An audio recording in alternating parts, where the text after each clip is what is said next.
শিখুন, হ্যাঁ ইসলাম শিখুন, কোরআন শিখুন। চলুন, প্রশ্ন যখন করেই ফেলেছিলাম উত্তরটা দিয়ে ফেলি। কি প্রশ্ন করেছিলাম? দুটো প্রশ্ন। প্রথম প্রশ্ন ছিল ইসলাম কাকে বলে, মনে আছে না নেই?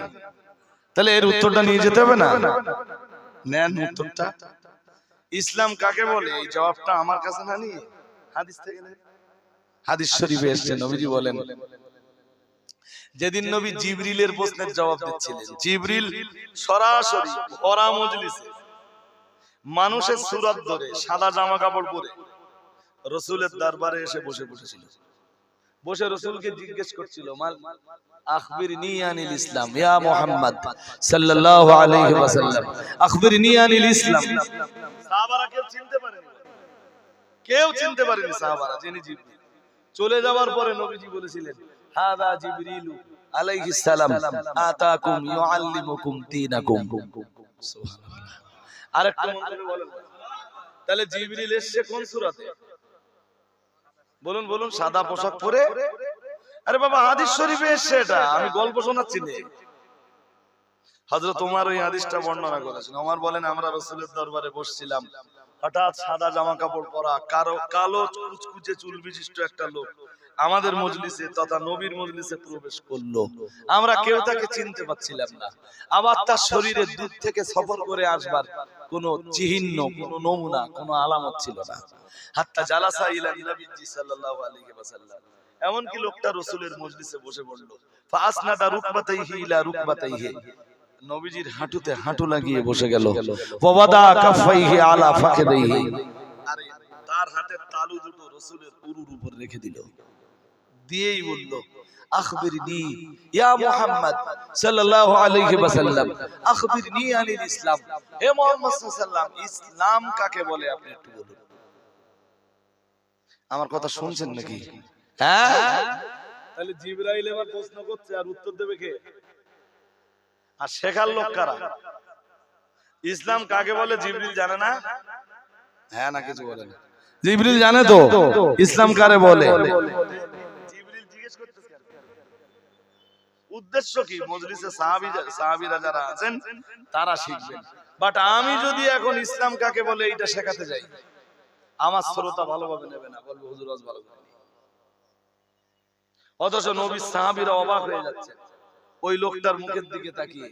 আর যখন প্রশ্ন করছেন লোকটা, আর নবী যখন জবাব দিচ্ছেন, তখন সাহাবীরা নবীজির চেহারার দিকে তাকিয়ে আর গভীর আগ্রহে আছেন কোন জিনিসের নাম ইসলাম। সাহাবারা রাসূলের কাছ থেকে শুনে নেবেন। সুবহানাল্লাহ। আর একটু মন খুলে বলুন, এখন ইসলাম কাকে বলে শেখাতে গেলে এইটার কোনো গুরুত্ব মানুষের কাছে।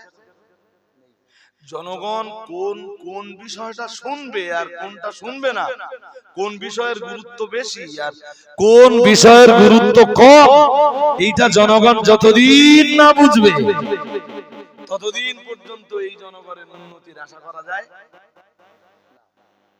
কিসসা কাহিনী না বললে তো জনগণ ওদের কোনো গুরুত্বই দেয় না, বলে ওয়াজ ভালো হয়নি। নবীজি চ্যাম্পিয়ন করে বললেন, ফেরেশতা জিবরিল জিগালেন, বললেন হুজুর একটু বলুন ইসলাম কাকে বলে। আমার আল্লাহর নবী বললেন, ক্বালা আল ইসলাম আন তাশহাদা আল্লা ইলাহা ইল্লাল্লাহু ওয়া আন্না মুহাম্মাদার রাসূলুল্লাহ সাল্লাল্লাহু আলাইহি ওয়াসাল্লাম, ওয়া তুকিমাস সালাতা ওয়া তুতিস যাকাতা ওয়া তাসুমু রমাদানা ওয়া তাহুজ্জাল বাইতা ইন ইসতাতা'তা ইলাইহি সাবিলা, আও কামা ক্বালা আলাইহিস সালাম। প্রিয় নবী মুহাম্মাদুর রাসূলুল্লাহ সাল্লাল্লাহু আলাইহি ওয়াসাল্লাম নবী আমার সেদিন পরিষ্কার বলেছিলেন, আল ইসলামু আন তাশহাদা আল্লা ইলাহা ইল্লাল্লাহ। আল্লাহ পাকের নবী বললেন পাঁচটা জিনিসের যোগফলের নাম ইসলাম। আমার আল্লাহর নবী এক নম্বরে বললেন আন তাশহাদা আল্লা ইলাহা ইল্লাল্লাহ। আর এক নম্বরে রয়েছে তুমি এই মর্মে সাক্ষ্য প্রদান করবে লা ইলাহা ইল্লাল্লাহ, আল্লাহ ছাড়া কোনো উপাস্য নাই, আল্লাহ ছাড়া প্রকৃত কোনো মাবুদ নাই, ওয়া আন্না মুহাম্মাদার রাসূলুল্লাহ সাল্লাল্লাহু আলাইহি ওয়াসাল্লাম তুমি এটাও সাক্ষ্য প্রদান করবা আর নিশ্চয়ই মুহাম্মদ সাল্লাল্লাহু আলাইহি ওয়াসাল্লাম আল্লাহর প্রেরিত একজন মহাপুরুষ, আল্লাহর প্রেরিত রাসূল, আল্লাহর প্রেরিত মেসেঞ্জার, আল্লাহর প্রেরিত দূত, আল্লাহর প্রেরিত নবী কিংবা রাসূল। আল্লাহ পাকে নবী বললেন ইসলাম যে পাঁচটা জিনিসের নাম, ওই পাঁচটা জিনিসের ভিতরে এটা এক নম্বরে। প্রিয় নবী মুহাম্মদুর রাসূলুল্লাহ সাল্লাল্লাহু আলাইহি ওয়াসাল্লাম নবী আমার দুই নম্বরে বললেন, আল্লাহ পাকের হাবিব দুই নম্বরে বললেন ওয়াতুকিমাস সালাতা। প্রিয় নবী মুহাম্মদুর রাসূলুল্লাহ সাল্লাল্লাহু আলাইহি ওয়াসাল্লাম দুই নম্বরে বললেন তুমি, আল্লাহর হাবিব বললেন তুমি সালাত কায়েম করবা, তুমি তোমার জীবনে নামাজ প্রতিষ্ঠা করবা, তোমার পরিবারে নামাজ প্রতিষ্ঠা করবা, তোমার সমাজে তুমি নামাজ প্রতিষ্ঠা করবা। প্রিয় নবী মুহাম্মদুর রাসূলুল্লাহ সাল্লাল্লাহু আলাইহি ওয়াসাল্লাম বললেন ইসলাম হলো এক নম্বরে কালেমা, দুই নম্বরে নামাজ প্রতিষ্ঠা করা, তিন নম্বরে রাসূলুল্লাহ বললেন ওয়াতুতি যাকাতা। প্রিয় নবী মুহাম্মদুর রাসূলুল্লাহ সাল্লাল্লাহু আলাইহি ওয়াসাল্লাম তিন নম্বরে বললেন তুমি সামর্থ্যবান হয়ে থাকলে যাকাত প্রদান করবা। চার নম্বরে রাসূলুল্লাহ বললেন ওয়াতাসুমা রমাদানা। আল্লাহ পাকের নবী বললেন মাহে রমজানে তুমি অবশ্যই রোজা রাখবা। আমার আল্লাহর নবী পাঁচ নম্বরে বললেন ওয়াতাহুজ্জাল বাইতা ইন ইসতাতা ইলাইহি সাবিলা।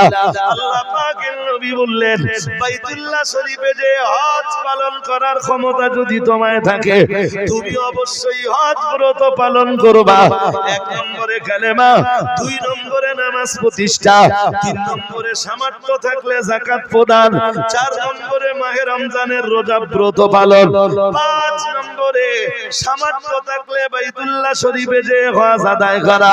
প্রিয় নবী মুহাম্মদুর রাসূলুল্লাহ সাল্লাল্লাহু আলাইহি ওয়াসাল্লাম নবী আমার এই পাঁচটা কথা বলার পরে বুঝিয়ে দিলেন এই পাঁচটা জিনিসের যোগফলের নাম হলো ইসলাম।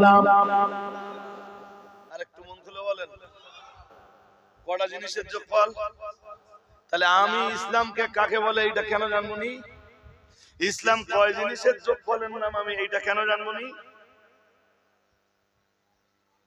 হ্যাঁ না বলবেন তো? এই খুব কঠিন ব্যাপার। কিন্তু কঠিন ব্যাপার হয়েছে, কঠিন ব্যাপার হয়ে দাঁড়িয়েছে এই জন্যে আমরা আমাদের ইসলাম নিয়ে চর্চা নেই। আর যেসব আলেম ওলামাদের ওয়াজ আমরা শুনি সেই সব আলেম ওলামারাও ঈমান ইসলাম নিয়ে খুব বেশি ওয়াজ নসিহত বলুন করেন না। তাহলে আমার দেশের এই জনগণ এই বিষয়গুলো নিয়ে শিখবে কেমনে? এবার হালকা একটুখানি ব্যাখ্যা নেন, হালকা ব্যাখ্যা। এর প্রথম ব্যাখ্যা এই যে পাঁচ জিনিসের নাম ইসলাম, ধনীর জন্য পাঁচে পাঁচ। ধনীর জন্য হ্যাঁ, যেহেতু সামর্থ্য থাকলে সে যাকাতও দেবে আর আরো সামর্থ্য থাকলে সে হজও করবে। তাহলে ধনীর জন্য পাঁচে পাঁচ আর গরিবের জন্য পাঁচে পাঁচে তিন। এবারে আপনি আমার প্রশ্ন করতে পারেন হুজুর এই পাঁচটা করলে কি ইসলাম কমপ্লিট? ইয়েস। বলবেন হুজুর এই পাঁচের বাইরে কি কিছু নেই? আমি বলছি আছে। ওই পাঁচের বাইরে যা আছে বিশ্বনবী সব ওই পাঁচের ভিতরে ঢুকিয়ে দিয়েছেন।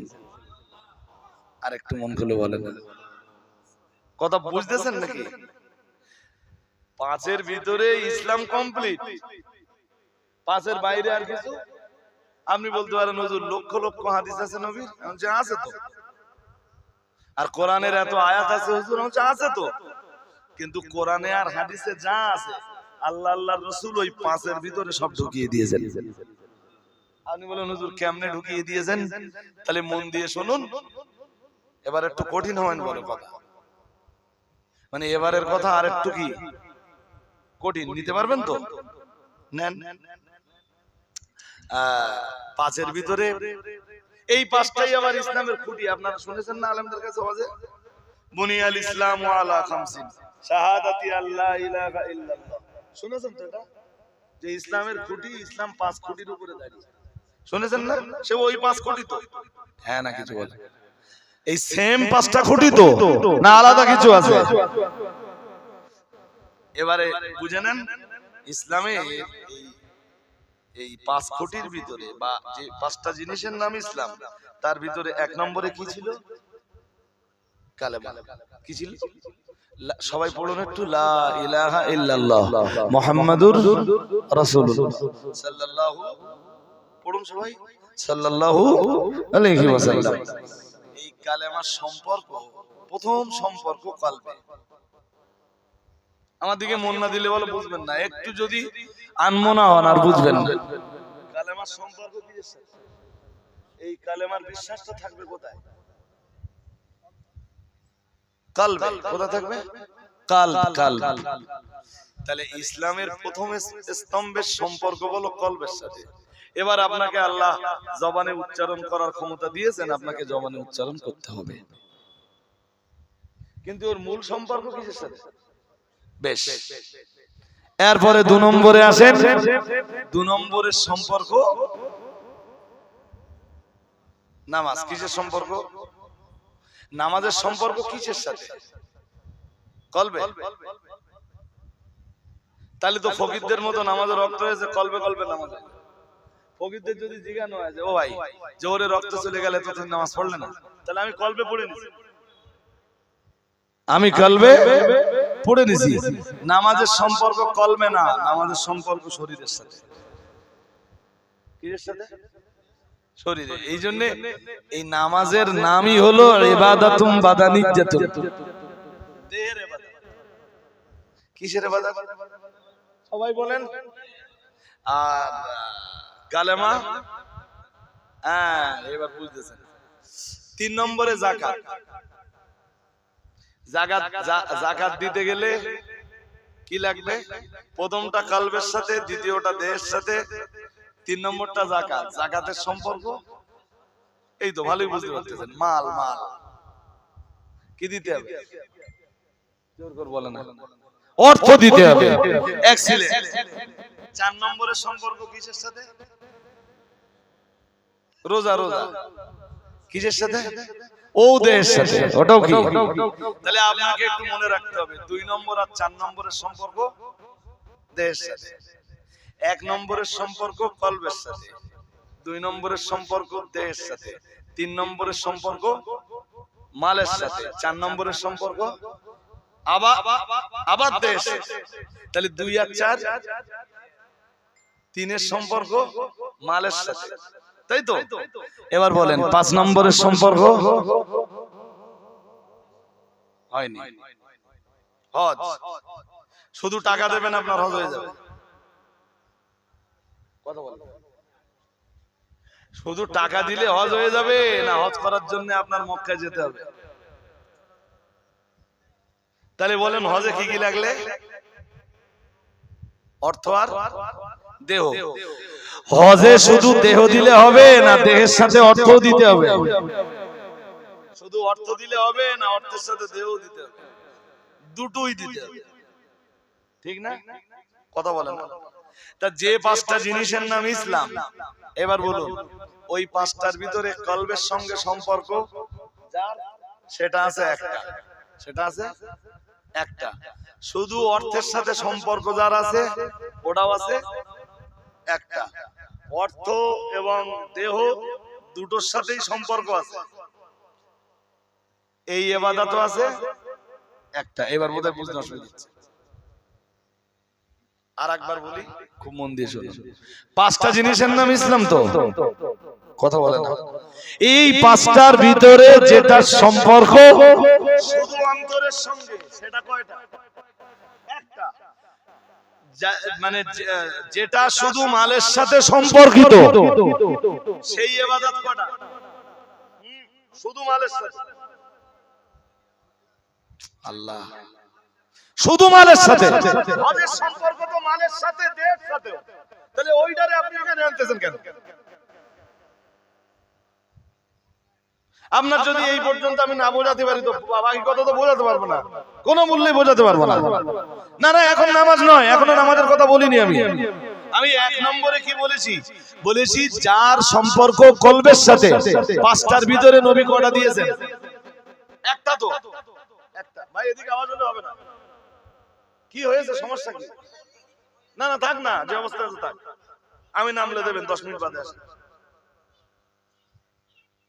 এই মোটামুটি একটা লাইন করে ফেলেছি প্রায়, মানে মানে প্রায় আমি আপনাদের বুঝিয়ে দেওয়ার মুখে, আর সেই সময় যদি গেজাগেজি হয় তাহলে আমার ব্রেন থেকেই আউট হয়ে যাবে। তাহলে যার সম্পর্ক কলবের সাথে ওটা একটা, যার সম্পর্ক মালের সাথে, শুধু মালের সাথে মানে যাকাত, সেটাও একটা। আর যার সম্পর্ক, যে ইবাদতের সম্পর্ক টাকার সঙ্গে এবং মালের সঙ্গে উভয়ের সাথে, ওটাও একটা। আর যে ইবাদতের সম্পর্ক শুধু দেহের সাথে, শুধু শুধু শুধু দেহের সাথে, সেই ইবাদত করা কেন? কেন? সবগুলো তো একটা একটা ছিল। দেহের ইবাদত আল্লাহ কেন দুইটা দিয়েছেন?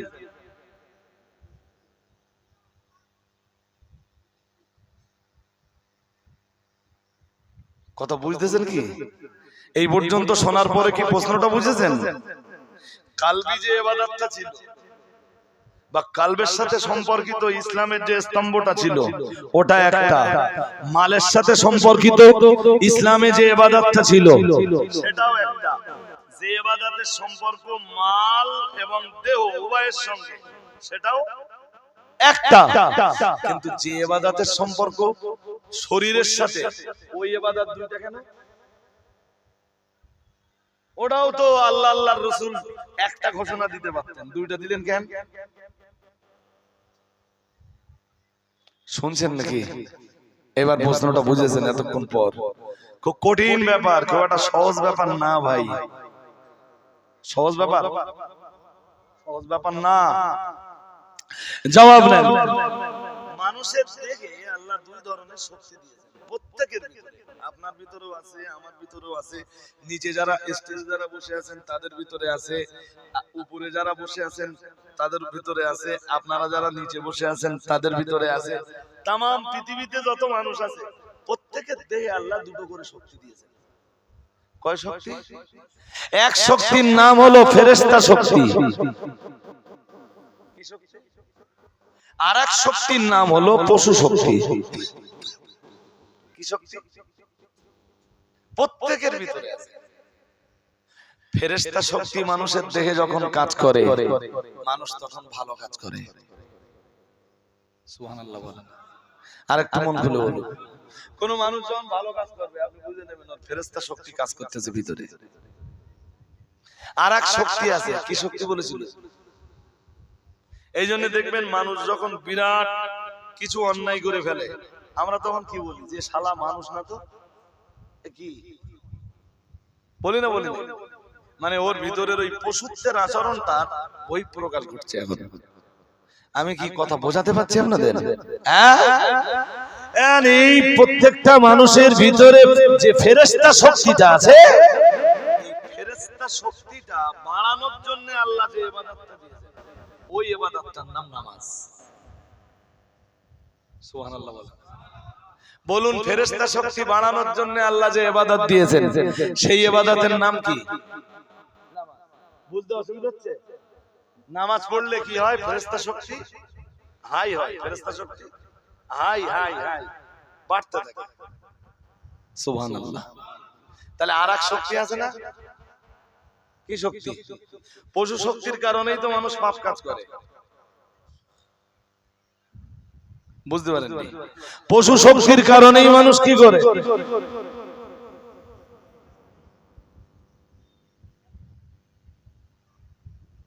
পশু শক্তিটা কমাতে হতো। হ্যাঁ না বলে না? নামাজ পড়লেন, ফেরেশতা শক্তি বেড়ে গেল, কিন্তু পশু শক্তি থেকে গেল, আপনি তো ভালো মানুষ হতে পারবেন না। তাই ভালো মানুষ হওয়ার জন্য, একজন মানুষকে ভালো মানুষে পরিণত হওয়ার জন্য আল্লাহ দেহের জন্য আরেকটা ইবাদত দিলেন। সেই ইবাদতটার নাম হলো রোজা। আরেকটু মন খুলে বলুন। এইবার বলুন, নামাজ পড়লে কি হয়? ফেরেশতা শক্তি বেড়ে যায়। আর রোজা রাখলে কি হয়? এই শুকিয়ে শুকিয়ে শুকিয়ে শুকিয়ে দেহের যে পশু শক্তিটা ছিল, এই পশু শক্তিটা আস্তে আস্তে লো হয়ে যায়। সুবহানাল্লাহ। এই যেসব মানুষ আল্লাহর ওলি হয় জানেন তো, হ্যাঁ না বলে না, কথা বলতে আপনাদের এত দেরি হয় কেন? আমি তো একটা ক্লাস মতো করছি আপনাদের। যেসব মানুষ আল্লাহর বেলায়েতের দরজা পায় ওনারা ওই ওই রোজা রেখে রেখে রেখে রেখে রেখে রেখে একদিকে বেশি বেশি সাজদা দিয়ে দিয়ে বেশি বেশি নামাজ পড়ে পড়ে বেশি বেশি রাত জেগে আল্লাহর ইবাদত করে করে ফেরেশতা শক্তিটা হয়ে যায় হাই। হ্যাঁ, আর রোজা ফরজ রোজা না, নফল রোজা রেখে রেখে রেখে রেখে পশু শক্তিটা হয়ে যায় তাদের কি একদম লো, ওনারা তখন বেলায়েতের দরজা পেয়ে যায়। আর একটু মন খুলে বলেন না, আমি কি বোঝাতে পারছি আপনাদের? বোঝাতে পারছি? তাহলে দেহের ইবাদত বলুন দুটো কেন? একটা ফেরেশতা শক্তিকে বানানোর জন্য, আর একটা পশু শক্তিকে কমানোর জন্য। এই জন্য যদি যদি পসিবল হয় মাঝে মাঝে রোজা রাখবেন, পশু শক্তি কমে যাবে। সোমবার শুক্রবার রোজা রাখলেন প্রতি সপ্তাহে, পশু শক্তি আস্তে আস্তে কি হবে? লো হয়ে যাবে। আর আর পারলে বেশি বেশি নামাজ আদায় করুন। বেশি বেশি নামাজ আদায় করলে আল্লাহ ফেরেশতা শক্তিটা হাই বানিয়ে দেবেন। আর একটু মন খুলে বলুন। একদম শেষ পর্যায়ে চলে এসেছি। পাঁচের ভিতরে ইসলাম সব ঢুকে গেছে কেমনে? এইটার উত্তর তো পান না, পেয়েছেন কি? এইটা এবার উত্তরটা নেন, সহজ উত্তর, তবে মন লাগাতে হবে। বলুন, দেহের যে দুটো ইবাদত আছে, কালবের ইবাদত কটা? জোর করে বলেন। একটা তো, আসলে একটা না। বলুন ঈমান কাকে বলে? নবীজি বলেছেন 6 জিনিসের নাম। কয় জিনিসের নাম? জোর করে বলুন। 6 জিনিসের ভিতরে কালেমায় কয় জিনিস আছে? লা ইলাহা ইল্লাল্লাহ মুহাম্মাদুর রাসূলুল্লাহ। তাহলে আল্লাহ বিশ্বাস আর রাসূল বিশ্বাস। ঈমান কয় জিনিসের নাম? 6 জিনিসের নাম। 6 জিনিসের ভিতরে ইসলামের প্রথম স্তম্ভের ভিতরে কটা আছে? আর এবার আবার গুলিয়ে যাচ্ছে বোধহয়। ঈমান কয় জিনিসের নাম? কথা বলে না। 6 জিনিসের নাম। এবার বলুন ইসলামের প্রথম স্তম্ভ কি ছিল? ওই কালেমার ভিতরে কয় বিশ্বাস আছে? দুটো বিশ্বাস। লা ইলাহা ইল্লাল্লাহ এক বিশ্বাস, আর মুহাম্মাদুর রাসূলুল্লাহ আরেক বিশ্বাস। তাহলে ইসলামের প্রথম স্তম্ভের ভিতরে কয় বিশ্বাস? আর ঈমান কয় জিনিসের নাম? আর চারটে গেল কোথায়? কথা বোঝেনি? বুঝতে কষ্ট হচ্ছে নাকি? হ্যাঁ, আর চারটে গেল কোথায়? নবী শুধু লা ইলাহা ইল্লাল্লাহ মুহাম্মাদুর রাসূলুল্লাহ সাল্লাল্লাহু আলাইহি ওয়াসাল্লাম এই পর্যন্ত বলে বাকি চারটে ওর ভিতর ঢুকিয়ে দিয়েছেন। সুবহানাল্লাহ। আর একটু মন খুলে বলেন, যাকাত দেন তো? হ্যাঁ না বলে না। অনেকে দেয় তো, দেয়। এখানে যারা আছেন বহু মানুষ ফিতরা দেয়। এই পাঁচের ভিতরে ফিতরা আছে? জোর করে বলেন, কই ফিতরা আছে? পাঁচের ভিতরে ফিতরা একবার বলেছিল। আচ্ছা, কোন শ্রোতার কাছে ওয়াজ করতেছে? এতবার বুঝিয়ে বলার পরেও ঘুরে ফিরে সেই আবার ভুল বলে, একই বলে। যে পাঁচটা আমার কথা রাগ করেন না, যে পাঁচটা নবী ইসলামের স্তম্ভ বলে ঘোষণা দিয়েছেন, বা যে 5 জিনিসের নাম ইসলাম, ওর ভিতর ফিতরা ছিল? ছিল না। কি ছিল? যাকাত। কি ছিল? যাকাত। নবী যাকাতের কথাটা বলে ফিতরাটা ওর ভিতরে ঢুকিয়ে দিয়েছেন। আর একটু মন খুলে বলেন, গরিব গরিব মানুষের খাবার দিলে সব হয় তো, ওটা ওই পাঁচটার ভিতরে আছে? ওটাও নবী ওর ভিতর ঢুকিয়ে দিয়েছেন। সুবহানাল্লাহ বলেন না। এরপরে আপনারা কুরবানি করেন তো? পাঁচের ভিতরে কুরবানি আছে? নেই তো। কুরবানিটাও নবীজি ওই 3 নম্বরের ভিতরে ঢুকিয়ে দিয়েছেন। কি বলেছিলাম? 5 ইসলাম কমপ্লিট। 5 ইসলাম তা কেমনে কমপ্লিট হয়? এই যে কালেমার দুটো পাঠ নবী বলেছেন। কালেমার অ্যাকচুয়াল এই ঈমানের জন্য 6 বিশ্বাস লাগবে। এক নম্বরে বিশ্বাস করা লাগবে আল্লাহ বিশ্বাস, দুই নম্বরে বিশ্বাস করা লাগবে ফেরেশতা বিশ্বাস, তিন নম্বরে বিশ্বাস করা লাগবে আল্লাহর নাযিল করা কিতাবের প্রতি বিশ্বাস, চার নম্বরে বিশ্বাস করা লাগবে তামাম দুনিয়ার নবী রাসূলদের প্রতি বিশ্বাস, খাস ভাবে মুহাম্মদুর রাসূলুল্লাহ সাল্লাল্লাহু আলাইহি ওয়াসাল্লামের প্রতি বিশ্বাস, পাঁচ নম্বরে বিশ্বাস করা লাগবে ও বাবাজিরা ভাইরা পরকালের উপরে বিশ্বাস, ছয় নম্বরে বিশ্বাস করা লাগবে তাকদীরের উপরে বিশ্বাস। এই ছয় জিনিসের নাম ঈমান। জোর করে বলুন। তাই ইসলামের প্রথম যে স্তম্ভটা আছে ওই স্তম্ভের ভিতরে আছে তো দুইটা, আর বাকি চারটে গেল কই? বাকি চারটে নবীজি এই আল্লাহ বিশ্বাস আর রাসূল বিশ্বাসের কথাটা নবীজি বলে দিয়ে বাকি চারটে ওর ভিতরে ঢুকিয়ে দিয়েছেন। সুবহানাল্লাহ। আরেকটু মন খুলে বলেন, ওই ছয় জিনিসের নাম বলো ঈমান। যে ছয় জিনিসের নাম আমি বললাম, আল্লাহ বিশ্বাস, ফেরেশতা বিশ্বাস, কিতাব বিশ্বাস, নবী রাসূল বিশ্বাস, পাঁচে পরকাল বিশ্বাস, ছয়ে তাকদীর বিশ্বাস। আবার ওর ব্যাখ্যা আছে, আমি তো ওই ব্যাখ্যার ভিতরে আজকে গেলে হবে না ভাই, আমার বক্তৃতা এমনি ছাড়বার সময় হয়ে গেছে। এবারে আপনাদের জিজ্ঞাসা, একদম শেষ কথা, একদম শেষ কথা। এবার আপনি বলুন, এই যে নামাজ আপনারা পড়েন, নামাজ নিষেধ সূচক ইবাদত না আদেশ সূচক ইবাদত? কেমনে বুঝলেন আদেশ সূচক? কারণ নামাজের ভিতরে আছে রুকু করো, নামাজের ভিতরে আছে সাজদা করো, নামাজের ভিতরে আছে কিয়াম করো, নামাজের ভিতরে আছে বৈঠক করো, নামাজের ভিতরে আছে কিরাত পড়ো। সবগুলো হুকুম তো, হ্যাঁ না বলেন? তো হুকুম মানে কি? আদেশ। হুকুম মানে কি? আদেশ, নির্দেশ, নির্দেশ সূচক ইবাদত। সুবহানাল্লাহ। আরেকটু মন করে বলুন। এবার বলুন তো, রোজা কি ধরনের ইবাদত? আদেশ সূচক না নিষেধ সূচক? কথা বলা যায়নি। রোজা কি ধরনের ইবাদত? রোজা আদেশ মানে আল্লাহ বলেছেন রোজার ভিতরে খাও, খেতে বললে আদেশ সূচক। রোজার ভিতরে পিপাসা লাগলে পানি পান করো, আদেশ না নিষেধ? তাহলে নামাজ যদি হয় আদেশ সূচক ইবাদত, রোজা হলো নিষেধ সূচক ইবাদত। দেহের যে দুইটা ইবাদত আল্লাহ আল্লাহর রাসূল আমাদের জন্য ঘোষণা করেছেন, হ্যাঁ, সেই দুই ইবাদতের একটা আদেশ সূচক আর একটা, এই একটা আদেশ সূচক ইবাদত ইসলামের পাঁচ স্তম্ভের ভিতরে ঢুকিয়ে দিয়ে বাকি কোরআনে আর হাদিসে যত আদেশ আছে সব নবী নামাজের ভিতরে ঢুকিয়ে। আরেকটু মন খুলে বলেন, আমার কি বোঝাতে পারছি? আপনার বোঝাতে পারছি না? বলেন। মা বাপের সেবা করো, পাঁচের ভিতরে ছিল না তো? কথা বলেন, ছিল? নবী নামাজের ভিতরে ওটা ঢুকিয়ে দিয়েছেন, কারণ ওটা আদেশ সূচক ইবাদত। কথা বোঝেননি? আত্মীয়দের প্রতি ভালো ব্যবহার করো, নির্দেশ। নামাজ নামের নির্দেশের ভিতরে রাসূলুল্লাহ ওটাও ঢুকিয়ে দিয়েছেন। আরেকটু মন খুলে। এবার বোধহয় বুঝতে একটু কষ্ট হচ্ছে নাকি? আরে বাবা, নামাজ তো নির্দেশ সূচক ইবাদত, এই পর্যন্ত বুঝেছেন তো?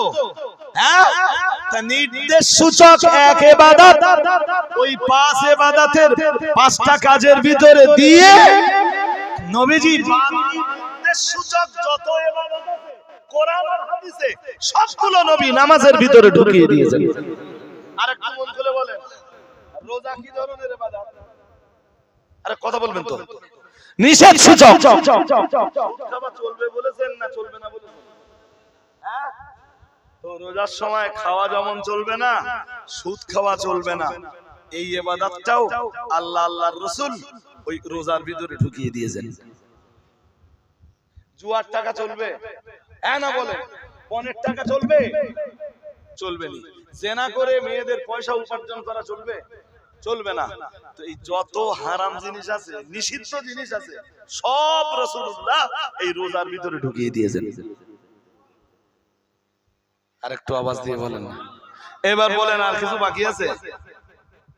হ্যাঁ না কিছু বলেন না? এই কারণে পাঁচ জিনিসের নাম ইসলাম। বোঝা গেল না যায়নি? হ্যাঁ না বলুন বলুন। বোঝা গেল না যায়নি? গেল আলহামদুলিল্লাহ, লোকজন কম হয়েছে।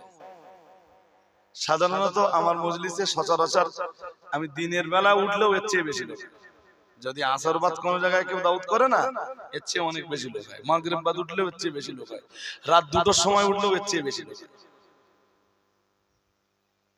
আপনারা কেন আসেননি? প্রায় তো অধিকাংশ সময়টা গল্পে গল্পে কাটিয়ে দিলাম। ফের ইনশাআল্লাহ আগামী দিন 2-3 মিনিট আপনাদেরকে বলবো, মসজিদের কাজ চলছে। এই মানুষগুলোর ভিতর থেকে 5টা লোক, বেশি না 5টা লোক, মোহিত সাহেব রয়েছেন, তিনি পরে তিনি এসেও গেছেন।